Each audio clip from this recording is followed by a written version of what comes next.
Welcome to the Demand Gen Club podcast, the first podcast exclusively dedicated to B2B demand generation secrets and best practices as shared by some of the top leaders in the industry. This podcast is brought to you by SaaS MQL, the account-based marketing agency based in Redwood City, California. They help venture-funded SaaS companies scale demand generation from target accounts. By combining intent data, automation, and a proven methodology, SaaS MQL can help your startup generate millions of dollars in sales opportunities within a few months. To learn more, go to saasmql.com. Hello and welcome to a new episode of the Demand Gen Club podcast. I'm your host, Franco Caporale. Our guest today is Sheel Gupta, VP of Marketing at Verse. Verse is the leading AI-powered lead conversion platform that helps companies engage and convert inbound leads into qualified, sales-ready opportunities. The company has raised over $17 million of venture capital fundings and is headquartered in San Diego, California. Sheel is a result-driven marketing leader with a background in building revenue-generating infrastructures and teams from the ground up. She is passionate about sales and marketing alignment and in transforming the marketing organization into a revenue-generating machine. Prior to Verse, Sheel was the Chief Growth Officer at HumbleDot, where she joined as their first marketing hire. And before that, she led marketing and demand generation at CrowdFlower and Quantcast. So I'm really happy to welcome today Sheel Gupta, VP of Marketing at Verse. Sheel, it's absolutely great to have you on the show today. Thanks again for joining us. Thanks, Franco, for having me. It's really great to be here, and it's good to be in touch with you again. Yeah, we've been knowing each other for a few years now since you were at Quantcast. Yeah. So tell us a little bit about your story. What were your previous roles? What companies? What were you in charge of, and what are you doing today? Sure. Yeah. Well, after I graduated from Cal, I pursued acting for 5 years, but that's irrelevant to this. In 2008, I got back into tech and I joined a company called Katera, and there I basically did marketing operations. And so I implemented Marketo. I was actually one of Marketo's first customers. It was when they were just getting off the ground. And I did that for a few years. And then after that, I actually joined Marketo itself. And that was a really great opportunity because at that time, they were the thought leaders in demand generation. They were driving 80% of revenue from marketing. That was unheard of at the time. And everyone went to Marketo to learn how to be better marketers. So to be a part of that demand generation team, it was a really great learning experience. And I was basically responsible for the top of the funnel there. So lead generation, so negotiating with vendors all day, picking the programs, the lead gen programs, evaluating them. And then from there, I got the opportunity to join Quantcast, and I was brought in to build out their global demand gen team. So I had a team in San Francisco that was responsible for the Americas, and I had a team in EMEA, or in Dublin, responsible for EMEA. And we did a great job. We got to the point where we were able to build a predictable growth model, drive millions in revenue. And yeah, that's what I did there. And then after that, I was a VP of marketing at CrowdFlower. And then most recently, I was the Chief Growth Officer at HumbleDot, which was an early stage startup. And I just started a new job. I'm at Verse, and I'm the VP of marketing here. And I am on week 3. Wow, so brand new at the company. Yeah. So tell us, how's your team there, and what are your responsibilities at Verse? We have a pretty small team. There is 4 of us, including myself. And the team has been primarily focused on inbound. So doing a lot of content marketing, a lot of social media, and then also a lot of digital ads. And mainly because the market that we were going after was high volume, lower price point, and the strategy that they were using was really good. But as we're looking to move up market and enter into new verticals that are going to have a little bit more of an enterprise play, we are going to rethink how we do marketing. And so now you are looking to expand their also like mid-market enterprise segments for the company. So what kind of strategy do you have in mind, or like are you looking to apply, and what is the team that will help you do that? Like what kind of roles are you be looking to institute to support that? We're going to continue to have the inbound model because for some of our verticals, we do have a strong mid-market. And I do think that the inbound model, the content strategy is actually pretty good for that market.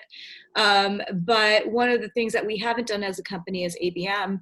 And as we start to move upstream, I think it's going to be more of a sales-driven approach and having ABM support the sales team. How big is the sales team today at Verse? Oh God, I'm not sure. I think it's about 10 to 15. I'm probably off, something like that. Okay, so it's pretty sizable team.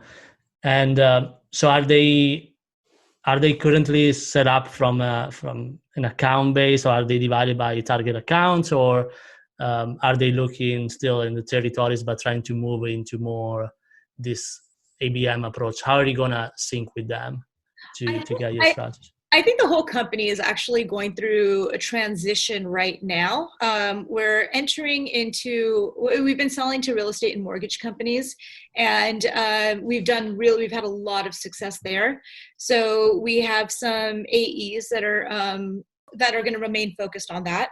And then we have some AEs that have been going into solar. And I think we're breaking that up between the mid-market and the enterprise market right now. And then as we go into new verticals, we're going to be adding more and more AEs. But I do think right now it's in the process of a restructuring. And so how are you planning to combine this, inbound strategy and approach that is currently the predominant one at Verse.io with this new ABM type of strategy? How the two things will play together? Well, I think with the real estate and mortgage market, there is a really big mid-market. So we're going to continue to do that while at the same time going after some target accounts with ABM. When it comes to solar, I believe it's going to be mostly ABM because it's either they're really, really small and we can't work with them, or they're really big and it has to be a little bit more of an enterprise approach. And then when it comes to the other verticals, we'll see. So I almost think of every vertical having its own funnel. But also, I do think that as we try to explore new verticals and see which ones do well with our product, I may take a little bit more of, casting the wide net approach and just going after marketers who have a bunch of leads, who want the leads qualified for sales. Basically anyone with a lot of leads can use our product and benefit from it. So maybe casting that wide net and see which customers do well with us so we know which verticals to go into next. And then once we do decide on those verticals, if it looks like it's mainly an enterprise play, then we'll stick with ABM. If it's a mid-market play, we'll do a combination of the two. And what is ABM for you? Like, different companies doing many different ways, and some companies, they might set up a whole team just to go after one account. Like, I don't know if you go after Google or IBM, and then others, they do more like, vertical type of ABM where they create sub-segments of accounts. What is your ABM philosophy? Yeah, so if we use the solar as an example, as one of the verticals that we're going after, we might say, okay, this quarter we're going after 200-300 accounts, and then I would tier them. The big strategic accounts that we really want to nail, they would be like a tier 1 account where we might invest a little bit more into them, and then the tier 2, so tier 1 might be more direct mail, sending them gifts. I don't know, having some virtual wine tasting. I haven't come up with what we're going to do yet, but it's going to be a little bit more of an investment. And then tier 2 is going to be maybe some direct mail, like send flyers, and then do also have a digital strategy, have like LinkedIn ads where we're targeting them directly. And then maybe tier 3 be a little bit more of ads and email marketing. So kind of breaking it down like that. And then if it looks like we're going to enter into a market that is going to be primarily ABM and almost no inbound, that's when I might consider making, the 2,000 accounts that we're going after and then just doing it primarily digitally. So I haven't quite figured it out yet, but that's the way I'm thinking about it. And you guys go after a lot of different verticals, so you're going to have to kind of manage the same process for in parallel for multiple type of companies, right? Right. So it's a little complicated, but also fun. Yeah, sounds like fun for sure. So let's talk. Obviously, ABM means aligning whatever you're doing with your sales team and their structure and their processes. So how do you work today with the sales team, and what's your relationship with them? Well, again, I'm brand new to this company, but I have been working hand in hand with the VP of sales. I think whenever you're entering into a new vertical or even starting a company from scratch, if you think about the traditional funnel with brand and buzz being on the far left, and then lead generation, and in the middle it's database marketing, and then at the end it's closing the deals. The way I think about building out marketing is the whole point is to help sales. And so starting with the bottom of the funnel and making sure sales has everything they need to be able to close more deals. So all the sales enablement piece, like pitch decks, case studies, proposal templates, just anything that they need, or even like messaging and positioning, competitive analysis, the strategic piece, just giving them whatever they need so they can close more deals.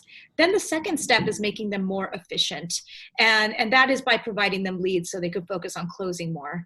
And so one of the great things about ABM versus say inbound takes a really long time to build out before you could actually recognize revenue.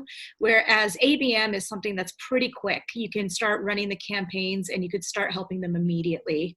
And so while building out sales enablement and ABM, that's when I'm also going to be building out all the lead gen stuff, working on SEO, all the things that take a longer time to build out. So that way we could have quick wins, but still be setting up for the long term for the hypergrowth. So I guess, so my relationship with sales is usually pretty good because I go in with the intention of helping them.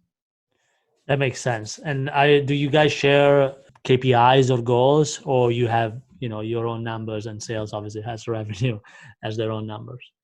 I think once marketing is doing what it's like, I think at the beginning, tying marketing to revenue it doesn't make as much sense. But I think once you've matured in a market and you're actually working hand in hand with sales and marketing is driving a large percentage of the revenue, I do think that marketing should be tied to revenue, and not just from I don't believe that it should only be what leads they generated, because it kind of gets marketers to not focus on the things that matter for the business. Like at the end of the day, you're just supposed to be helping sales drive their revenue. So if all you're focused on is what marketing contributed in terms of revenue, then you might not do all the other things that are necessary to help sales to hit their goals. So once a marketing team is a little bit more mature, I actually feel that their goals should be tied to revenue. Yeah, that makes sense. Especially it avoids also some useless type of discussion about who source what opportunity. Oh my God. Yeah, Yeah, I feel like so many marketing teams waste so much time proving that certain things came from marketing, and that doesn't really help anybody. So it's best not to set the goals that way. I 100% agree. So obviously we talked about the top of the funnel. You talked about the bottom of the funnel with the sales enablement and helping them closing those deals faster. Let's talk about the middle of the funnel, which is usually the most critical part for everyone. And Right. is when the leads, are handed off to sales or SDR, both coming from inbound or from an ABM type of play. How do you manage that aspect? And first of all, do you think the SDR should report into marketing or sales, or what's your philosophy there? Okay. Maybe I'll start with whether the SDR should be reporting into marketing or sales. And it's so funny that we're talking about this again, because do you remember when you did that panel years ago and we had the same debate? Absolutely. Yeah, that got pretty heated too. Yeah. And it's funny, I was the only marketer up there who thought SDR should report into sales. But since then, actually, my mind has kind of changed and it's a little bit more nuanced in that now. I think with everything, it depends. I think in the best case scenario is outbound SDRs report into sales, inbound SDRs report into marketing. Because when you think about sales, it's kind of an art and a science. And I think the art is more with the outbound SDRs and the science is more with the inbound SDRs. I almost think about inbound SDRs as an extension of automation. And so when marketing is bringing in these leads, it's good for the inbound SDR team to report into marketing, because marketing is constantly looking at every step of the funnel and figuring out how to optimize it and doing A/B testing throughout every step of the funnel. And the inbound SDR should be a part of that A/B testing. So they should have a very rigid process, and they could try different things so you can figure out how to best optimize that funnel. Now, outbound SDRs are the ones that act more like salespeople, where they have these targeted accounts and then they creatively try to figure out how to break into those accounts. And I do think having inbound reporting into marketing and outbound reporting into sales is actually really, really great for career progression. I think one of the reasons why I never agreed to SDRs reporting into marketing is because a lot of them get stuck being an SDR forever and they don't actually get to be AEs. But I realized that if you have inbound SDRs, if you work closely with sales, you could have SDRs come in as inbound SDRs and maybe do that for 6 months. And then after they've done that, they graduate to being an outbound SDR for 6 months. And those are two very different jobs. And both of those are actually really important to learn to become a good, AE. And then after 6 months of doing both of those, 6 months of doing inbound and 6 months of doing outbound, that's when you graduate to become an AE. And if you can set up a system like that, I think it's really great, because then you eventually become a company that is full of salespeople who understand marketing and have been trained really well and have been able to start as an SDR and then become an AE and see their career grow at that company. So I think that would be like the best of both worlds. Yeah, this is a great point of view. But I also want to play devil's advocate, because I see this kind of played out a few times where, a company starts with an inbound SDR, but then what happens? There are not enough inbound leads. And so they either now have the choice to start doing some outbound, or what do they do, right? So for those companies, they don't have enormous volume of inbound leads. How would you approach the same scenario? Well, yeah, I don't think you should have full-time inbound SDRs unless you have the lead volume. So I think, so when it goes back to how I would build out sales and marketing, I would say that when you're running ABM, you could be doing that with outbound SDRs. And while you're doing that, you're testing out lead generation campaigns and figuring out what's driving the highly qualified leads, and you're doing database marketing, and you're figuring out that whole piece of the funnel. And during that time, when you're testing everything out, you can have the outbound SDRs follow up with these leads. But once you get to a point where there is enough leads to have a full-time inbound SDR, that's when you hire that full-time inbound SDR, and then you continue to grow from there. Yeah, that makes sense. That's for the companies, obviously, they have a hybrid model of inbound plus outbound. Yeah, and I don't think it's good to have hybrid, but I do think it's good just at the beginning while you're getting it set up to have that hybrid. But again, if you're a little bit more mature in the market, you're a little bit more built out sales and marketing wise, I do think it should be two separate roles. Perfect. And so I want to talk also about one critical part of that whole system, which is the lead handoff. And is there any best practice there that will help? Because I see it many times, leads either get lost, or they're not followed up on time, or they're not followed up properly. How can you ensure that the system works well, so that when you generate very precious and expensive leads, both in ABM or inbound, they get followed up properly? Well, okay, I wasn't planning on doing this, but I'm going to do a little plug now for my company, because that's actually one of the things that we're solving for. Is as soon as a lead comes in, whether it's in the middle of the night or a weekend, what our product does is we immediately engage with them with a combination of machine learning and humans in the loop. And it allows us to interact with them immediately and qualify them immediately for the sales team. So I know for us, we actually haven't started using our product for ourselves, but that is something that we're going to start doing. And it's specifically to solve for this problem that you just asked. So you think AI is the key to solve, kind of quick and immediate follow-up of any lead? Yeah, but I think it's got to be done well, because people don't like talking to robots. Like when you want to make an appointment, when you're talking to Verizon, you don't want to get stuck talking to a bot. You want to talk to a real person. So I think the key is being able to do it in a way where some of the basics are done with a robot, but having a human ready to go. So as soon as a conversation gets a little bit more complicated, there is a person there, as opposed to 100% depending on AI or ML. And for ABM, obviously, is different because we're not talking necessarily about, leads. It's more like account engagement. Do you measure that differently? Leads, you have the regular MQL, SAL, SQL, and all of that funnel. For ABM, is at the account level. So how do you track those things, or like how do you handle the handoff process in ABM? Well, I have not quite figured it out how I'm going to do it here. My thought is, and you're the expert here, so I'd like to hear what you think about my thinking. Is I would like to get the list of accounts that the AEs want to go after in advance, maybe like a month in advance.